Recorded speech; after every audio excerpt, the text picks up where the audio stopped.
Dan kita merasa aneh. Kita produsen kelapa sawit terbesar di dunia, tapi harga kelapa sawit ditentukan di negara lain. Saya mengatakan kepada menteri-menteri saya, ini tidak boleh terjadi. Saya tidak mau kelapa sawit kita harganya ditentukan oleh bangsa lain. Kita tentukan harga kita. Dan kalau mereka nggak mau beli pakai harga kita, ya nggak usah beli. Kita pakai kelapa sawit kita sendiri. Saudara-saudara sekalian. Apa sebenarnya yang sedang cuba dibuat oleh Indonesia dengan harga minyak sawit diorang sekarang? Kenapa tiba-tiba harga minyak sawit Indonesia ni, kalau kita tengok seolah-olah trend dia jatuh sampai ada laporan diskaun hampir $100 satu tan berbanding dengan Malaysia. Dan kenapa pasaran global terus panik apabila Presiden Indonesia iaitu Prabowo Subianto dikatakan nak kerajaan ambil kawalan yang lagi besar terhadap ekspor komoditi strategik negara Indonesia? Guys, ini kalau tanya saya lah bukan satu cerita ataupun isu yang kecil, sebab dalam konteks pengeluaran minyak sawit ni, Indonesia ni dia adalah antara pengeluar utama dunia lah, yang mana dia menghasilkan lebih kurang 55% hingga 60% daripada keseluruhan minyak sawit dunia. Jadi maksudnya bila Indonesia buat satu perubahan polisi ataupun dasar, maka satu dunia akan terasa kesan dia. Ini termasuklah Malaysia ke India ke China ke Eropah ke, dan industri makanan global pun akan berhadapan dengan kesan juga. Jadi apa yang berlaku sekarang ni sebenarnya pada saya lah boleh menjadi antara perubahan paling besar dalam perdagangan minyak sawit global sejak beberapa tahun kebelakangan ini. Dan that's why bila saya nampak dan tengok sahaja video daripada Pak Prabowo tu, saya memang sangat-sangat berminat lah untuk explain kepada tuan-tuan dan puan-puan semua apa sebenarnya yang berlaku dekat Indonesia tu. Tapi sebelum tu saya fikir adalah penting untuk kita tengok dulu pergerakan harga minyak sawit Indonesia ni macam mana. Itu yang menyebabkan ucapan Pak Prabowo tu kenapa dia macam serius sangat lah kan. Okey. Jadi kalau kita tengok saya ada jumpa dua carta lah. Okey, yang saya akan display dekat situ. Okey, kalau korang nampak dekat situ dia ada dua chart lah. Yang pertama chart tu adalah pergerakan iaitu pergerakan harga market untuk Indonesia sahaja. Okey.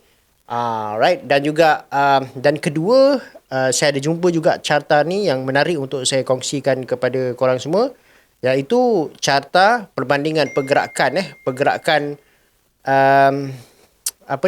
pergerakan minyak sawit, harga minyak sawit Malaysia dan juga Indonesia, yang mana dekat situ kalau kita perhatikan dia punya pergerakan harga tu tak jauh berbeza. Jadi untuk market Indonesia ni kalau kita perhatikan dekat carta tu dia ada tulis garisan FOB Indonesia basis mungkin bagi korang yang mungkin tak familiar dengan pergerakan harga komoditi ni, ni sebenarnya apa benda? Ni sebenarnya adalah harga ekspor minyak sawit Indonesia dekat pelabuhan sebelum dihantar ke luar negara. Okey, harga minyak sawit Indonesia setakat dekat pelabuhan.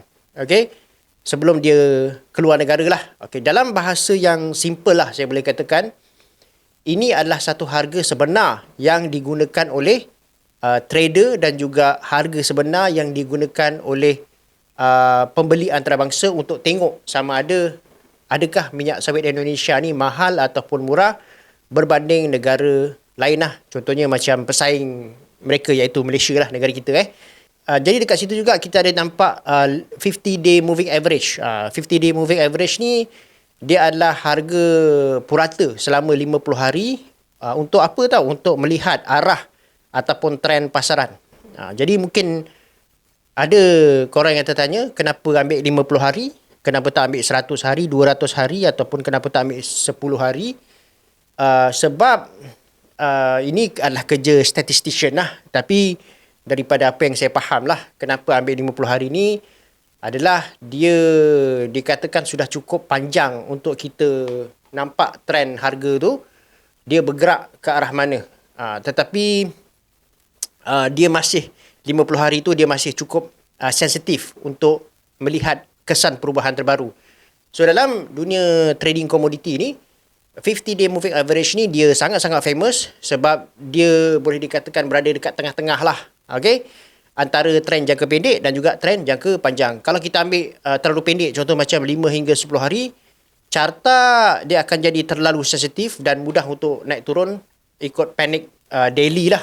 Jadi kalau terlalu panjang, contohnya kalau kita ambil 200 hari, perubahan ni dia nampak terlalu lambat. Okay, jadi dalam secara overallnya, dia lebih kurang macam ni lah. Katakanlah kita nak tahulah contohnya keadaan cuaca. Sekarang ni panas ataupun cuma panas untuk sehari dua je. Jadi kita ambil purata suhu selama 50 hari untuk tengok trend yang sebenar. Jadi dalam pasaran sawit pula, trader ni dia guna purata 50-day average untuk lihat sama adakah harga Indonesia ni betul-betul sedang melemah, menurun ataupun cuma turun sementara ketika ada berita-berita ataupun perkembangan terbaru lah. Okey. Jadi dalam carta trend ni ada beberapa perkara yang kita kena tahu dan kita boleh nampak dekat sini, iaitu harga sawit global dia sangat melonjak kuat sekitar tahun 2021, 2022 macam tu akibat daripada gangguan supply chain perang dekat Ukraine dan juga Rusia dan kekurangan minyak sayuran global. Jadi harga pernah melonjak sehingga lebih 7,000 untuk satu tan dekat pasaran futures Malaysia lah. Dan lepas tu dia turun semula bila pengeluaran meningkat dan pasaran ni dia mula stabil, tapi masih kekal tinggi berbanding era sebelum COVID lah. Dan Indonesia dan Malaysia ni, kalau kita tengok ada satu lagi carta yang mana saya tunjukkan dekat korang tu, dia ada pergerakan Malaysia dan juga Indonesia ni, kita dapat nampak bahawa kedua-dua harga antara Malaysia dan Indonesia ni dia bergerak hampir seiring, sebab kedua-dua negara ni dia, kita boleh katakan menguasai lebih kurang 85%. Okay, 85% bekalan minyak sawit dunia lah. So, kita dengan Indonesia ni kita boleh katakan pengeluar utama dunia lah. Okay. Tapi bila Indonesia buat satu polisi baru ataupun mengubah cukai ekspor dan juga biodiesel diorang, spread harga antara dua negara ni boleh berubah dengan besar. Untuk tahun 2024 dan 2025, menunjukkan yang harga sawit ni dia kembali volatile disebabkan oleh biodiesel Indonesia, cuaca El Nino dan juga perubahan ekspor dan juga ketentuan polisi kerajaan. Baik. Itu adalah sedikit sebanyaklah apa yang kita boleh nampak mengenai trend carta yang berlaku yang mungkin kalau kita tengok berlaku satu pergerakan harga yang dia sebenarnya cenderung untuk turun ke bawah lah. Jadi Pak Prabowo ni dia cakap kalaulah Indonesia pengeluar utama minyak sawit dunia, kenapa Indonesia tak boleh kontrol harga dia? So basically apa yang kita nampak dekat sini, dia seolah-olah try to compare Indonesia punya function ni dengan OPEC lah. Sebab OPEC kan dia boleh kontrol harga minyak mentah kan. Tapi kenapa pula Indonesia yang kontrol boleh dikatakan lebih separuh daripada market share dunia ni, dia tak boleh kontrol. Jadi Pak Prabowo ni dia tak puas hati lah. Okay.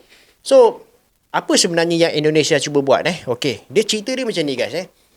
Kerajaan Indonesia sekarang, diorang dikatakan nak mewujudkan satu sistem di mana ekspor komoditi tertentu. Contohnya macam kelapa sawit lah, kelapa sawit mentah ataupun CPO ni, dia kena lalu syarikat khas berkaitan kerajaan. Okay?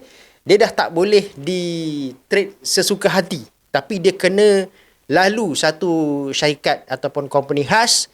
Jadi ini bermakna kerajaan Indonesia dia nak kontrol penjualan minyak sawit ini. Kenapa dia nak buat macam tu? Ada sebab, iaitu dia nak kurangkan isu yang dinamakan sebagai under invoicing. Okay? Kawal harga ekspor, pantau aliran dagangan dengan lebih ketat dan juga meningkatkan hasil negara. Jadi apakah itu under invoicing? Okay.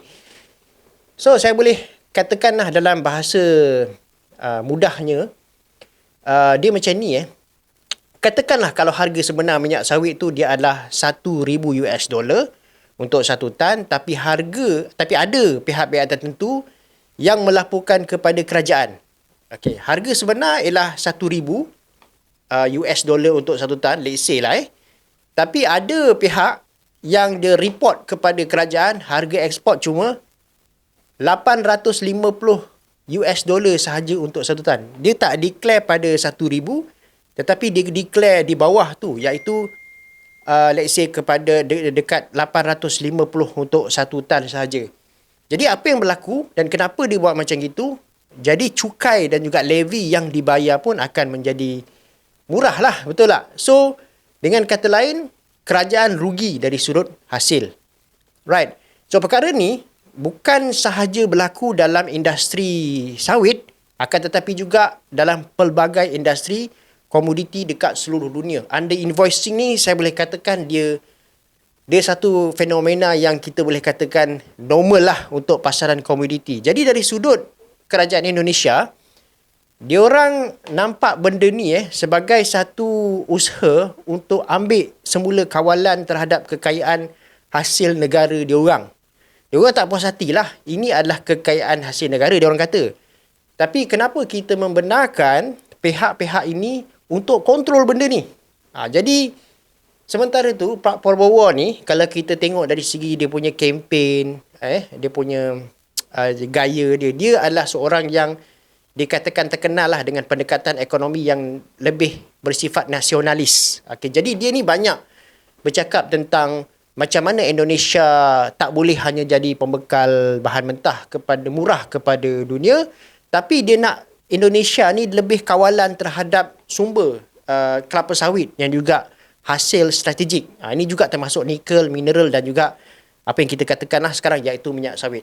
Tapi bila Pak Prabowo dia announce atau dia umumkan polisi macam ni, ada satu masalah yang muncul iaitu pasaran global dia sensitif kepada uncertainty ataupun ketakpastian. Jadi bila kerajaan Indonesia dia masuk terlalu dalam ke dalam sistem perdagangan komoditi ni, foreign buyer ni dia rasa risau. Okey, kenapa dia rasa risau? Sebab dia orang takut bila kerajaan Indonesia campur tangan dan mewujudkan satu syarikat untuk handle benda ni, proses ekspor tu mungkin akan jadi lambat. Birokrasi lah. Kelulusan ni pun lambat, birokrasi. Risiko campur tangan politik mungkin akan meningkat. Okey? Dan penghantaran pun menjadi tak stabil. Jadi dalam industri komoditi global ni, foreign buyer ni, pembeli ni, dia paling suka satu benda guys. Apa dia? Dia adalah predictability. Kemampuan untuk kita melihat, menjangkakan. Okay? Jadi, apa yang diorang nak sebenarnya? Diorang nak tahu bila barang tu boleh sampai. Bila diorang start order, dalam masa berapa hari barang boleh sampai. Diorang nak tahu price. Diorang nak tahu kontrak itu trusted ataupun tidak. Ini yang kita panggil sebagai predictability di dalam commodity trading. Jadi, bila muncul macam cadangan lah yang semua ekspor tu kena lalu syarikat khas kerajaan. Jadi apa yang berlaku adalah ramai trader ni dia mula takut, panik dan sebab sistem ni mungkin akan jadi terlalu centralized dan juga dikawal oleh kerajaan pusat. Jadi bila pasaran takut ni, diorang mula tarik diri daripada tender. Sebab tu bila saya baca laporan-laporan berita lah, ada traders yang dilaporkan diorang mula nak clear stok cepat-cepat sebelum sistem baru ni dilaksanakan lah. Dan sebab itulah laporan harga sawit Indonesia ni dia jatuh sehingga 23% dalam satu hari dekat setengah pasaran fizikal. Dan ekspor Indonesia pun dilaporkan dijual pada diskaun iaitu hampir $100 1 tan. Ini berbanding dengan Malaysia lah. Sebenarnya US di 100 1 tan ni besar Kalau satu kapal tu dia bawa 30,000 tan minyak sawit, beza harga tu boleh cecah $3 juta untuk satu shipment je. Sebab tu pasaran ni jadi kecoh lah. Okay. Jadi macam saya cakap tadi Indonesia dan juga Pak Prabowo, dia tak puas hati lah. Okay, sebabkan oleh dia kata dia sepatutnya dia pengeluar utama minyak sawit dunia ni. Jadi kenapa dia tak boleh kontrol harga minyak sawit dunia ni? So seolah-olah kita nampak Indonesia ni dia seolah-olah nak jadi macam OPEC kepada minyak sawit lah. Kalau kita tengok dari segi logik memang ada similarity, sebab OPEC ni dia kawal pengeluaran minyak supaya dia orang boleh influence harga global. Indonesia pula mungkin nampak yang dia orang ni terlalu besar untuk hanya menjadi sebuah price taker. Okay? So kalaulah sesuatu negara itu ataupun sesuatu company itu, dia kata dialah sahaja yang paling banyak keluarkan produk ni dekat market, so means that dia adalah sebuah monopoli. So sebuah monopoli, there shouldn't be a price taker. So economically, in terms of logic, ada dekat situ lah. Okay? So bayangkan kalau satu negara tu dia menghasilkan lah lebih separuh minyak sawit dunia, dia orang sebenarnya ada kuasa besar terhadap pasaran global, betul tak? So they are considered as monopoli jugalah. Dia bukan monopoli dia keluarkan semua barang tu, tak. Dia ada kuasa monopoli. Jadi dari sudut strategik, kerajaan Indonesia ni mungkin dia nak kawal jumlah ekspor, dia nak pantau harga dengan lebih ketat dan gunakan saiz dia orang ni sebagai leverage geopolitik dan juga ekonomi. Lebih-lebih lagi lah, kalau kita tengok minyak sawit sekarang ni, dia bukan sekadar untuk makanan tau. Usage of palm oil ni, dia dah semakin meluas. Contohnya, dia digunakan, yang terbaru ni kita dengar memang kecoh lah, sebab apabila harga minyak dunia naik ni, kita dengar minyak sawit akan diperluaskan untuk biodiesel. Begitu juga dengan kosmetik, sabun, okay? Apa lagi industri makanan global, dan macam-macam lah produk pengguna ni dia menggunakan minyak sawit. So maksudnya minyak sawit sekarang ni dia bukanlah barang biasa tau, dia adalah komoditi strategik dekat dunia. Tapi bila Indonesia buat macam ni, dia ada satu risiko besar lah, okay? Iaitu pasaran global ni dia tak suka banyak campur tangan kerajaan. Actually bukan pasaran global lah, dekat mana-mana market pun campur tangan kerajaan ni memang pihak swasta ataupun bisnes tak suka dengan campur tangan kerajaan. Apatah lagi dalam dunia perdagangan global yang juga berstatus antarabangsa global ni, pembeli ni dia sentiasa ada pilihan. Tak, kalau dia tak beli dekat Indonesia ni dia nampak macam dia macam-macam sangat, dia boleh pergi ke Malaysia, dia boleh pergi ke Thailand, boleh pergi ke mana lagi negara? Papua New Guinea. Begitu juga dengan Colombia. Alright? So, begitu juga dengan Brazil. Alright? So, ada juga beberapa negara Amerika Latin sekarang ni yang cuba, kalau kita nampak, dia increase dia punya capacity untuk pasaran sawit lah. Dan dalam jangka pendek, Malaysia pun akan mendapat peluang tau. Ni dalam short term lah. Kenapa tau? Sebab, bila pasaran ni, dia nampak Indonesia ni macam tak stabil, international buyers ni biasanya dia akan cari pembekal alternatif yang lebih predictable lah. Dan Malaysia ada kelebihan, iaitu yang mana memang kita tahulah, sistem ekspor sawit kita memang matured, pasaran kita lebih stabil dan hubungan dagangan yang memang dah establish dengan pembeli global. Sebab tu bila isu ni muncul je, ada traders yang mula nampak Malaysia ni sebagai satu safe alternatif. Okay? Cuma dalam konteks ni, kita tak boleh terlalu memandang rendah kepada Indonesia. Okay, kita pun tak boleh nak anggap Indonesia ni akan fail di dalam melaksanakan polisi ni. Sebab, whether we like it or not, kita kena terima bahawa Indonesia masih gergasi minyak sawit dunia. Jadi, diorang ada ladang yang sangat besar, kos pengeluaran yang lebih murah, pengaruh besar terhadap pasaran global dan industri hiliran yang semakin, kalau kita tengok, semakin berkembang lah. Dan Indonesia juga berjaya melakukan perkara yang ramai sangka mustahil dalam industri nikel. Dulu, diorang ni ekspor biji mentah Tapi lepas kerajaan campur tangan dan sekat ekspor tertentu, Indonesia dia berjaya menarik pelaburan besar dalam pemprosesan dan juga EV lah. Dan hari ni, Indonesia jadi antara pemain utama dalam rantaian bekalan bateri EV, kalau korang nak tahu. Jadi, ada pihak percaya Pak Prabowo mungkin nak melakukan model yang sama terhadap komoditi lain termasuk kelapa sawit lah. Okey. Persoalannya, apa yang saya nampak dekat sini cuma satu. Adakah sistem baru ini akan dilaksanakan dengan cekap? Kalau cekap, Indonesia mungkin boleh menjadi lebih kuat. Tapi kalau gagal, pasaran global akan hilang keyakinan. Alright. Sekarang kita kena cerita pasal Malaysia. Sebab Malaysia ni kita tahu pesaing juga dengan Indonesia untuk pasaran minyak sawit. Dan dalam jangka pendek, macam saya cakap tadi, Malaysia akan dapat manfaat.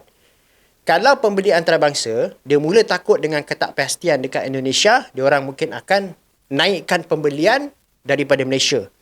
Dan ini boleh bagi manfaat kepada Malaysia dalam beberapa perkara lah. Contohnya macam ekspor minyak sawit, kita akan naik, pendapatan syarikat peladangan pun akan naik, nilai ekspor negara kita pun akan naik, dan mungkin harga sawit Malaysia naiklah. Tapi dalam jangka panjang, Malaysia pun kena berhati-hati sebab kalau Indonesia berjaya untuk susun balik sistem ekspor mereka dengan lebih tersusun dan lebih strategik, diorang boleh jadi lebih dominan. Dan bila negara besar macam Indonesia ni mula menggunakan kekuatan komoditi sebagai alat geopolitik, seluruh pasaran global ni berpotensi untuk berubah. Jadi sekarang ni, dunia sebenarnya sedang melihat saya boleh katakan satu eksperimen ekonomi besar dari sudut polisi perdagangan minyak sawit. Dan Indonesia cuba menjawab satu persoalan yang penting, iaitu adakah negara pengeluar komoditi besar ni patut biarkan pasaran bebas untuk menentukan segala-galanya, ataupun kerajaan patut ambil kawalan besar terhadap ekspor strategik negara. Kalau Indonesia berjaya, Indonesia boleh menjadi kuasa yang besar dalam perdagangan komoditi global minyak sawit ni. Tapi kalau fail, diorang mungkin akan kehilangan keyakinan pembeli antarabangsa, dan ini buka peluang yang lebih besar kepada pasaran Malaysia yang juga pesaing kepada pasaran minyak sawit ni. Dan sebab itu apa yang berlaku pada harga minyak sawit hari ni sebenarnya bukan setakat cerita sawit sahaja, akan tetapi tentang kuasa ekonomi, kawalan negara dan masa depan perdagangan komoditi global. Apa pandangan korang tentang video saya kali ni? Kalau korang rasa korang dapat sesuatu daripada video saya ni, korang belajar sesuatu daripada video saya, jangan lupa guys tekan butang subscribe tu. Subscribe YouTube channel saya, dan juga korang boleh follow saya dekat mana-mana social media, contohnya macam Facebook, TikTok, IG, Threads dan sebagainya. Jumpa lagi korang dalam video yang akan datang. Jangan lupa like, share dan subscribe. Assalamualaikum warahmatullahi wabarakatuh. Jumpa lagi.